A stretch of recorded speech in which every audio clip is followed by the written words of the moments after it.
chaps. Here we go. Come on. Hello, mate. Good to see you. Nice How to you meet you. doing? All right, nice to meet you. Nice to meet you. Nice to meet you, chaps. Come sit down. You've got a fair bit of abuse while you've been sitting waiting to come on. Didn't we, really? You've been absolutely rinsed throughout the course of the evening. Are you used to it as West Ham fans by now? Well, we can't hear any of it at the back. By the way, is it all right if I stand up? Will the stewards throw me out? Have I got to sit down? Do you know, at FANTV, we let you do whatever you want. Thank you you can be very as much loud, as indeed. obnoxious, as stand-uppy as you'd like to. My wife will testify the cushion has to go. Okay, no problem. That's absolutely fine. I hate to do this, but is it classic West Ham, okay? The reason I ask this is before the season started, we spoke to a lot of West Ham fans on the lime green sofa, and it's the most positive they'd been going into a season. You didn't speak to me, did you? Well, clearly not. I mean, it was new stadium, brilliant last season, Dimitri Payet staying. There was so much to be happy about. Promise of a marquee signing. Promise of a marquee signing, exactly. Obviously, Andre Ayew getting injured early on didn't help that necessarily, but is it classic West Ham to then go and under? Oh, absolutely, yeah. That's why I'm not overly surprised at all, really, because whenever we have a good season, it's normally followed by a bit of a downward trajectory, really, because I reckon it's our song. I reckon it's a self-fulfilling prophecy. Our song, Blowing Bubbles, just dreams die. You always got to pop eventually. Yeah, exactly, yeah. I think that would be relevant or would be true if we were still at the Bowling Ground, but of course we're not. We've now moved to a completely different stadium that's not built for football. I think that the owners have ripped the heart and soul out of the club. Your man Kenny, who was on earlier, if he's free for a warm-up act, I could use him. He didn't go nearly far enough in my book about with his. That's a first for Kenny Ken. To be told he didn't go far enough. Don't say that. God, next week he's going to get us thrown off air, isn't he? Well, as I say, if he wants to come around and go and have a couple of beers and talk about Karen Brady, I would be happy to have that conversation. Yeah, well, right, we are going to come back to that because it's a topic that we have to discuss, and I find it all very fascinating. Just quickly, we have a Skype caller calling in. This is reacting to the news today. I'm sure you guys have seen it, that Steve McLaren is returning back to Derby. So we have a Derby fan on Skype. Sam, hello mate, how you doing? All right? He's got to be more miserable. I'm good. How are you? Yeah, I'm very well, thank you. I look slightly happier than you. Is that what's that face you put in there? What's your reaction to the McLaren appointment? I'm actually quite happy with it, really. Seeing the football that we played under Steve McLaren in 2013-14 was the best football that I can remember Derby playing in a very long time. So even though he's got to build bridges over what happened when he left, I'm pretty sure it'll be the right appointment. 17 months since he left Derby, and obviously you've gone through 2 managers since then. Is this U-turn by the owners kind of an admission that maybe, you know, you were playing well under McLaren, and the fact that they were ridiculous assuming that everyone has the right to get promoted into the Premier League? Yeah, well, since McLaren's left, we've been nowhere near as good as we were with him. So I think it's the right decision to go back to Steve McLaren. But only time will tell whether he can perform with the team that he's got now like he did back in 2013-14. But the owner seems to have a thing about getting in the wrong managers, but I'm pretty sure he's made the right decision this time. Obviously, you've got off to a terrible start in the league in every sense of the word, but it's the Championship. There's 46 games to be played. Are you still looking at this season as something you can achieve? Are you looking at the top 6 still? Personally, I think we can still get... if Steve McLaren starts off well, I'm still pretty certain we can get the top 6. I'll take a top half this season and have a building with Steve McLaren over next summer and take, say, Automax to next season, but I'll take top 6 definitely this year. A good friend of mine, Dan, who's a massive Derby fan, was saying to me that he says the problem goes deeper than who's the manager or whatever, and he said that the players at Derby, there's too many there who've been too comfortable in their positions for far too long. Yeah, I think that's a fair statement to say. Like, we've got players, who have, say, came in, like Bradley Johnson, who's done really well at every club he's been at, and come into us and he's been below par, to say the least. And we've got players who seemingly are on a lot of money but just don't perform in the shirt. So I reckon it does lie deeper than the manager, and the players should take most of the blame, really. Fair enough. I just want to get a couple of quick predictions before we let you go. First of all, Leeds at home on the weekend, is it, for Derby? Yes, it is, yeah. Yeah, prediction for the score there, McLaren back in charge. I'm going to say 2-0 Derby. 2-0 Derby, very nice. And a number as well. Where are you going to finish this season? I'm going to be hopeful and say 6th. 6th. That is my hopeful prediction. Well, best of luck to you. Best of luck to you. Mate, thank you so much for Skyping us in about that. We really appreciate that. Cheers, thank you. Cheers, thank you, thank you. So, McLaren's gone back after 17 months. Sam Allardyce is out of work. Slaven Bilic is circling the drain. It's got to happen, isn't it? Well, it could have been worse for Derby. They could have got Avram Grant. That's very true. Hey, he comes with Tal Ben Haim, though. So it's not all bad. It comes with lots of things. And well, anyway, we won't go into Alan Pardew. It's interesting. We ran a poll on our Twitter about a week or two ago to West Ham fans, and we said, would you take the days at Upton Park under the bowling ground under Sam Allardyce, or the current days under Bilic at the new stadium? Well, I had a slightly different conversation with my son just before the Manchester United game, but it was on those lines. What he said to me was, if I offered you another season at Upton Park and we got relegated, would I take it? And it took me about 3 picoseconds to go, absolutely, yes. Really? Really? Where do you stand on that? Well, so we've got slightly different views on the new stadium, because I didn't get to Upton Park very often. It was quite dear. The travelling was a pain to get up from sort of Margate Way, which is where I've come up from tonight. So for me, the stadium move's great because I can get to games. Me and my little boy and my dad have got season tickets, so we can go now and watch West Ham every week. So for me, and like, my view's all right from where I am. It's no different to when I managed to get a game to the home game against Tottenham last year, and my view's pretty similar to the view I had then. So I'm quite happy with the move. Not happy with the stadium and how the infrastructure works, and not happy with the way we're playing, obviously, at the moment. But the actual move itself, the chance to go to West Ham every week, I'm quite happy with. So I probably wouldn't take getting relegated at Upton Park over the new stadium. But from what I see around the ground, quite a few probably would. I don't know, what was the result, Carl? They said they would rather be in the London Stadium. Okay. It was very tight. Yeah. It was very tight, but they said they would rather be in the London Stadium. But I mean, the fact that it was tight and the fact that we split opinions here on the sofa shows you that, you know, they're in an odd place at the minute. Let's go back to Karen Brady, because I do want to talk about her. And, you know, it was funny, before we didn't know what Ken was going to rant about earlier. And before FANTV, we were talking about Karen Brady, and I was just going, do you know, I'm sick of Karen Brady, and I know that you agree. Why does she tend to rub people up the wrong way? Well, where do I begin? I think what summed it up was a piece she posted on the West Ham website before the move, when she was talking about what the club was trying to achieve with the move to the stadium. And one of the things that she spoke about was trying to attract the neutral supporter. Now, what, in the name of all things holy, is a neutral supporter? You do not go to a football match to watch a play. It's a football match. If you're not supporting one side or the other, what are you doing there? I mean, obviously, the whole epitome of this is those ridiculous half-and-half scarves, which I think anybody seen wearing one of those should actually just be hanged from the rafters of the new stadium.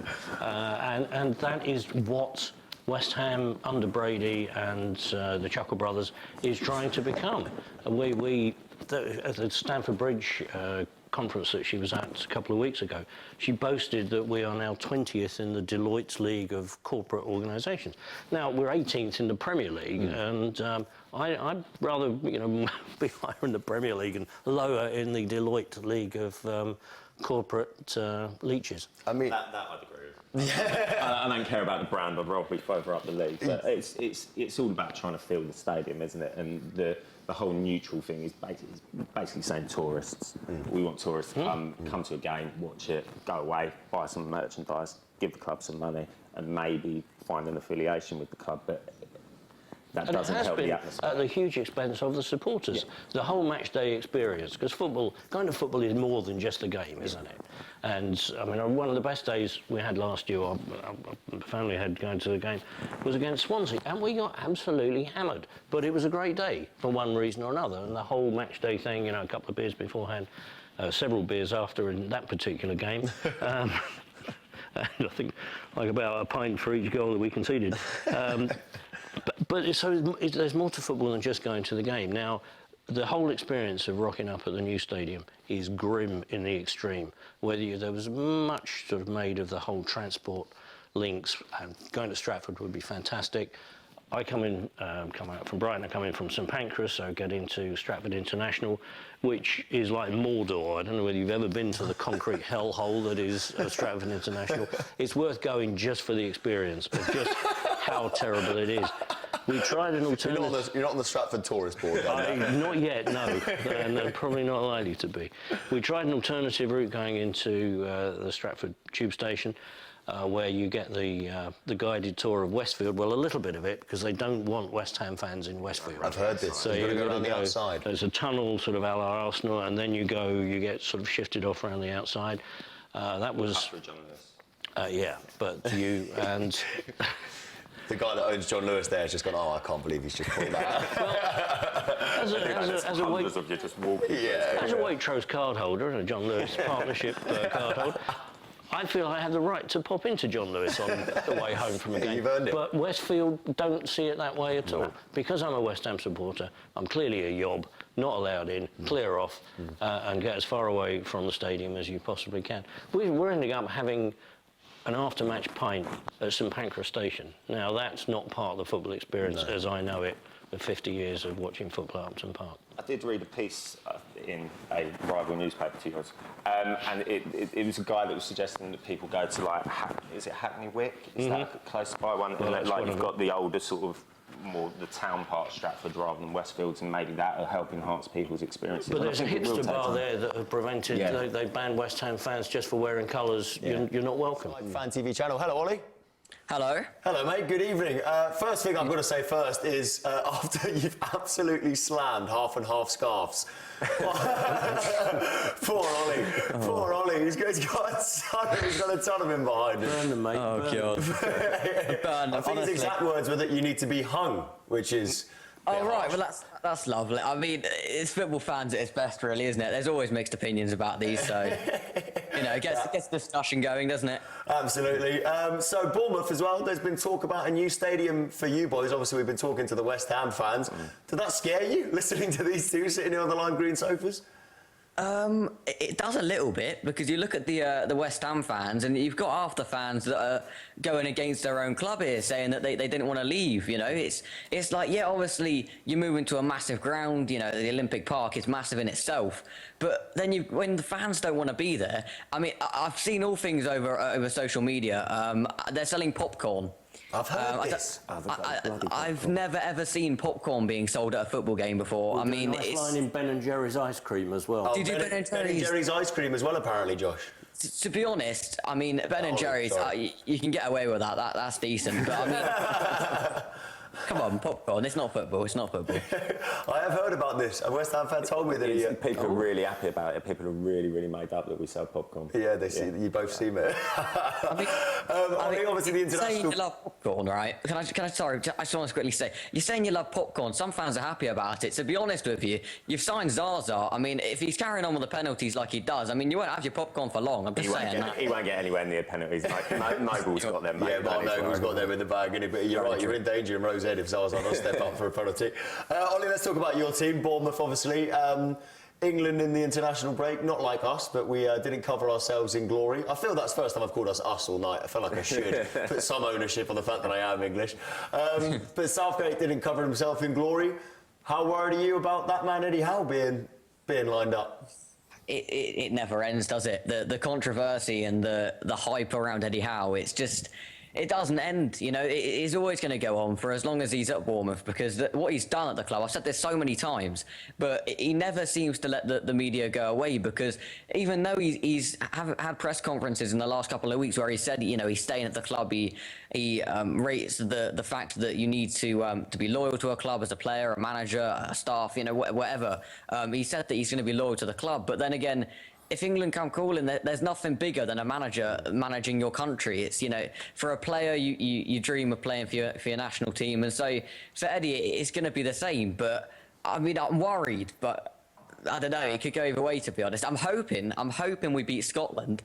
And then suddenly, you know, we've got Gareth Southgate as the best manager in English football, you know. I'm hoping that happens, but...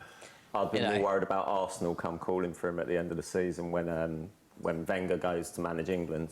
Yeah, Eddie That's Howe it. I mean, it feels like whatever happens, it feels like all avenues are pointing to poor Eddie Howe leaving Bournemouth. I think nobody necessarily wants to see him leave Bournemouth because, you know, it's such a good job there, but it's a fact of life and a huge fact of football that if you do well, you go on to bigger and better things. Is there a tinge of pride in the fact that, you know, you're a Bournemouth fan, you've seen them go up the leagues. Did you ever think a Bournemouth manager would be linked with the England job so soon? To be honest with you, I never thought we'd be anywhere near the Premier League or even signing Premier League players.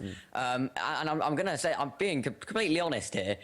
From a team that were playing League Two football 6-7 years ago, you'd look at us and you'd think, you know, if someone said to me, you know, your manager's going to be linked with England, you're going to have players like Jack Wilshere, England international, playing for you, you genuinely would have laughed at them. And then, you know, say go back to supporting United or whatever. And people are going to completely go mental here because I've been brought up in the family supporting United. So, I mean, Twitter's going to go mental now. But, I mean, I never, like you said, I never thought that an England manager role would be even linked to a club like Bournemouth. But from where we've come from, it's like, from now we're moving on. It's like, where are we going to be in 2-3 years' time? You never know. You know, it's impossible to predict. But it's football. I love it. It's football. We all love it. We all love it. That's why we're here. That's why we're here. Just quickly, look forward to the weekend. Hull at home. Are these the kind of games you need to be winning? Yeah, to be honest, they are the games we should be looking to win. I mean, it's a home game. Obviously, Eddie Howe's been playing a 4-5-1 away from home. And, I mean, at home, he seems to be attacking more than he was last season. He said last season, pre-season, he said that we need to make more advantage of our home games, you know, that the fans, and really make Dean Court the fortress and the big kind of ground that it should be. I mean, I say the big ground, it's not very big, but I mean, the big kind of atmosphere that we should have, you know, leading on the players, and really giving them, I'm not sure what the word is, but giving them more of a momentum in the games. Because I feel like last season it died out a bit. Obviously, we weren't getting great results at home. And it seemed like, to be honest, the best results were coming away. You know, you've got the likes of Chelsea and the big games. So you look at them, you know, so far, like these games like Hull, and you think that like at home, obviously we've got the advantage there. Hull have obviously had a great start to the season, obviously with, you know, the club that they had with all the problems they had pre-season. Everyone was saying, you know, they're down, everyone predicting them to be gone already. But you look at where they are, they're 1 point behind us. I think they're 15th, I believe. So, you know, they're playing well, and despite the losses to Chelsea, Arsenal, Liverpool, all the big clubs, they're actually playing really, really well against the so-called smaller teams and the teams that they themselves would say they should be beating. So, to be honest, I can see it being a game that we're going to attack them. We should be winning these kind of games. I mean, start of the season, Hull would be a team that I would say, yeah, you know, that's 6 points we should be getting. But then again, they've surprised the league as well. So it's a game that I can see both sides going for, and to be honest, I can't predict it, so we'll see. Perfect, mate. We're going to let you go, but thank you very much, and thank you for Skyping in as always, mate. Enjoy the rest of your night. No problems. You do. Thank you. Get rid of those scarves as well. Didn't give him a chance to get back at me there. That was a bit cruel, wasn't it? A bit cruel. It's the Premier League, right? It's, you know, it's 38 games, but the season's quite far in now. We've had 2 international breaks. At what point does this become a crisis there? Are you in competition with Bournemouth this season? Are you guys both looking at 17th place? Or is it too soon for that? Oh, I think it's too soon for that. I mean, we've on paper, we've got a decent side. The old cliche about you don't play football on paper. In fact, I was wondering, just going back to the golf football combination, when the guys were on talking about that earlier, I thought that there's a huge waste at the new stadium with the running track that dare not speak its name. I was wondering if we could turn that into a sort of crazy golf football. We could have David Gold's roller, you have to sort of put the ball through there, Karen Brady's mouth maybe. That's the way you get it. I'm glad you said mouth. So, I appreciate that we are after the watershed, but even so, it's not Channel 4, is it? So, I think we will put a run together somewhere along the line. I think it might even start against Palace, to be honest. I think we'll probably end up, I think there'll be a lot of pressure away from home. That said, of course, it didn't quite work against West Brom, where we were shocking. But no, I don't think we are looking at relegation. But on the other hand, this nonsense about moving on to the next level, if there's a phrase I hate in football, well, there's several phrases I hate in football, actually, but moving on to the next level is definitely one of them. And this was what is the next level? I mean, Bournemouth, you take Bournemouth, what a fantastic club they've been, and they have progressed steadily through. And they've done it in the proper way. They've built on success. They've moved up. They've gone up the leagues. Now, if that's what moving to the next level is, brilliant. It's not about suddenly acquiring a big stadium where you're all fur coat and no knickers and suddenly you're something different. We have tried to make one massive leap to be something that we're not. And we are paying the price everywhere, on the pitch, off the pitch. The whole matchday experience has gone. The stadium is no fun. I'm probably the only person in England who enjoyed the international break, because I woke up on Saturday morning and I thought, thank God I don't have to go to Stratford today. Wow, really? He's really not happy, is he? Yeah, no, I mean, it's interesting because obviously you were saying and that you can now go, you can afford to go as a West Ham fan, and you know, you've got as much a right to go as any other West Ham fan does. You can afford to now bring family with you as well.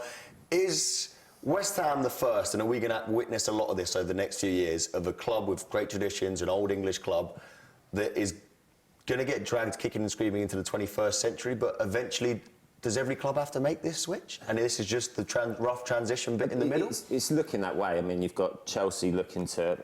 Are they going to a new ground, or are they just renovating? Spurs are looking at doing the same. Bournemouth are looking to do the same. I think everyone's going to look to... take that next step to try and become slightly bigger off the field, because that's where it is all about brands now, unfortunately. Like we were saying, we'd much rather be lower down the brand listings and higher up the league, but it is about that global market. And but is it? We've got London. We've got London on the badge. I do not need London written on the West Ham club badge. Well, apparently even the naming of the stadium was to attract people to go. It is. Yeah.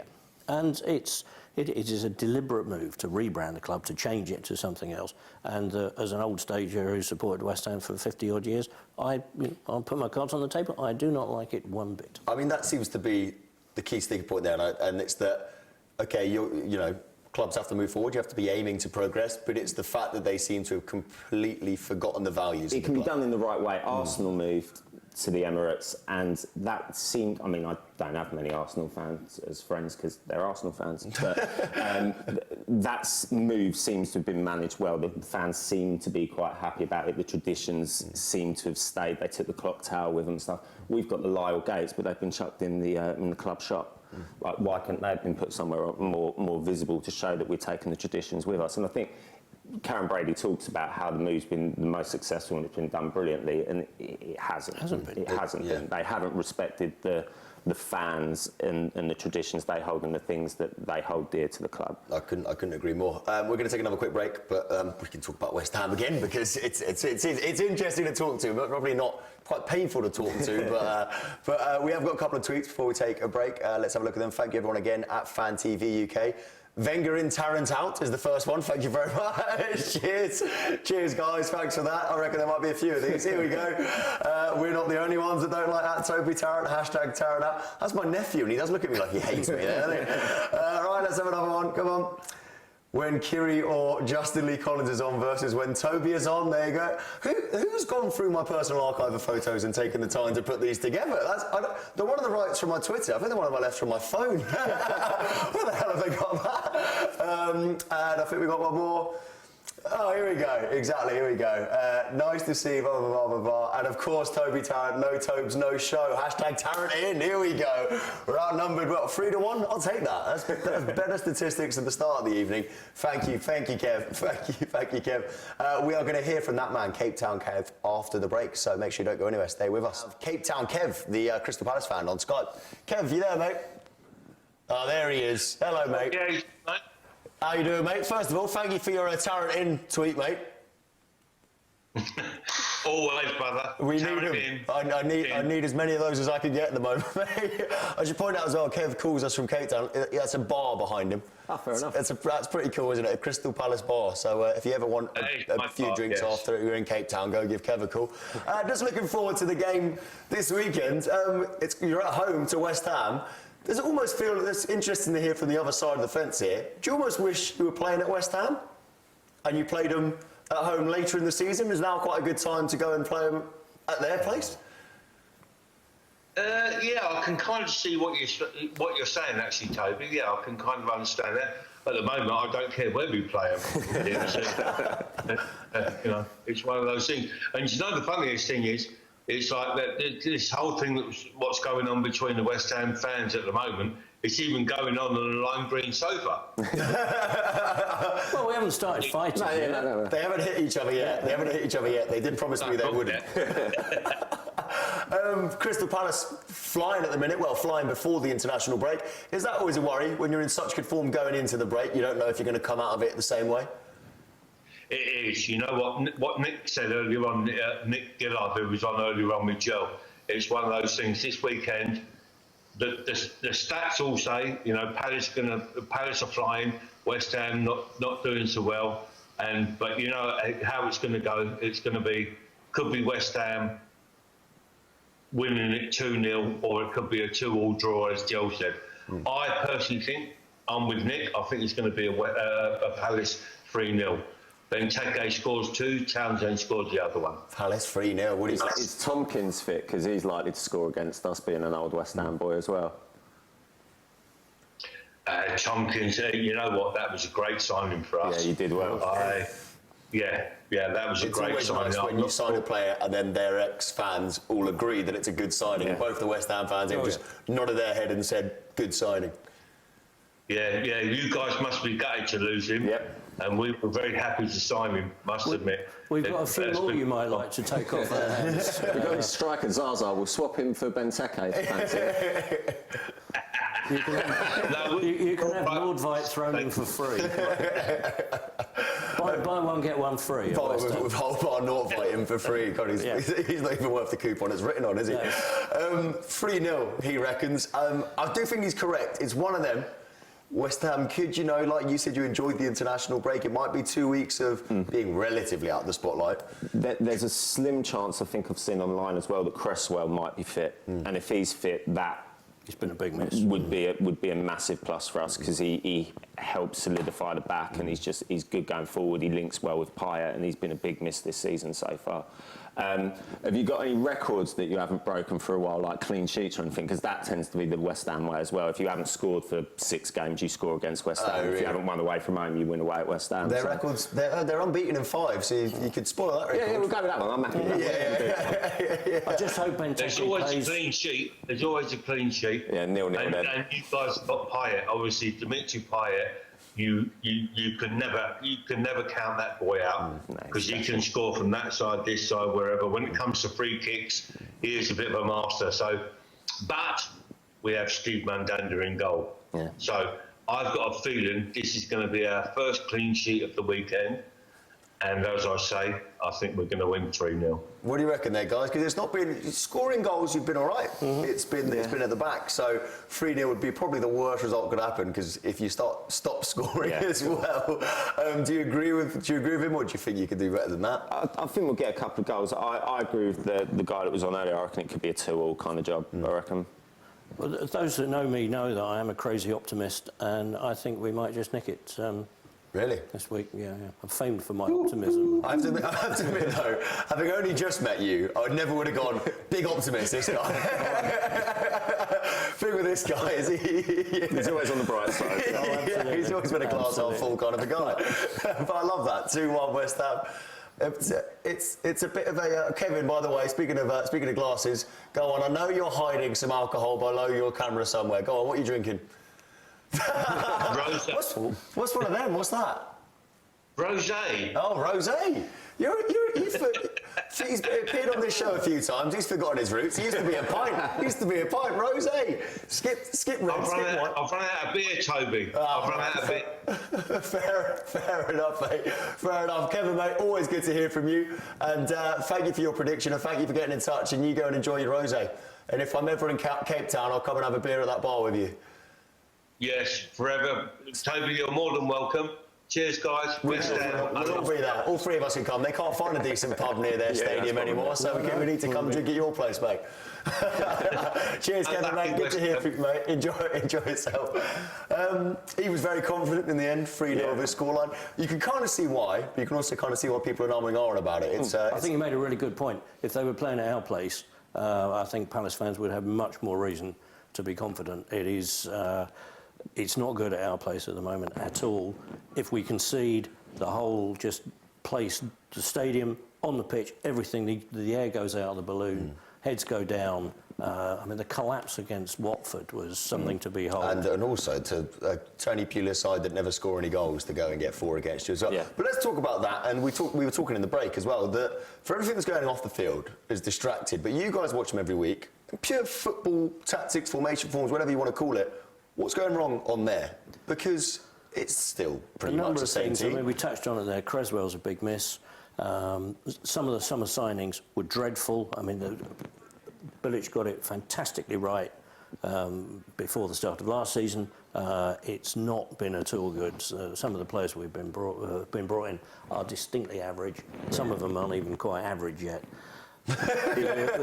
We're missing, obviously, we've had injuries. I know every club has injuries, but we now have got to the point where I think we don't know just not what our best 11 is, but what the best formation is.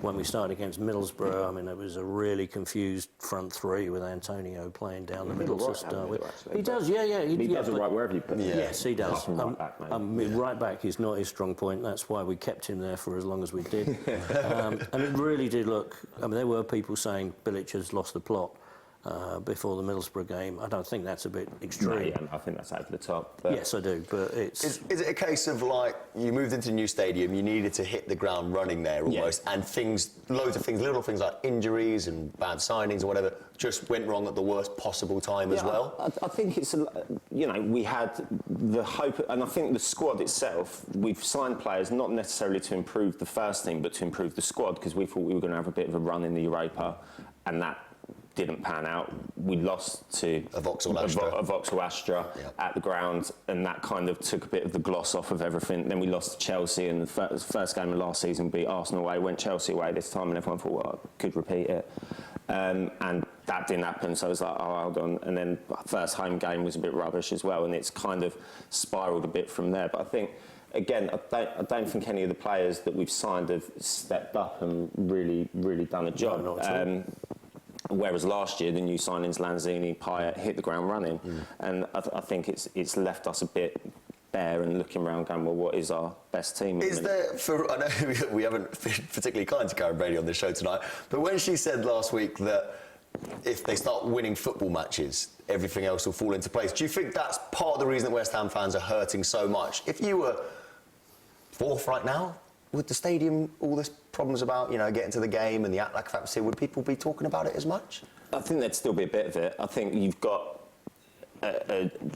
we were saying earlier, it's a bit of the old and the new, and a lot of the old, not as in people, but old patrons of Upton Park don't particularly want to let go. I think the last year at the Bowling, the atmosphere was amazing. Oh, it was sensational. And that's kind of put a rose-tinted gloss on what the Bowling was like, because I went to the Bowling a good couple of times in the last 5-10 years, and it wasn't that atmosphere. Yeah. So it might have just been the games I went to. Oh, no, it could be deadly there. Since, when I think every stadium has their flat days as well. We literally got 2 minutes left, so I just quickly wanted you've written a book about West Ham. I have, yes. It's called Nearly Reached the Sky, A Farewell to Upton Park. And it's about a farewell to Upton Park, really. I mean, it says what it does what it says on the tin.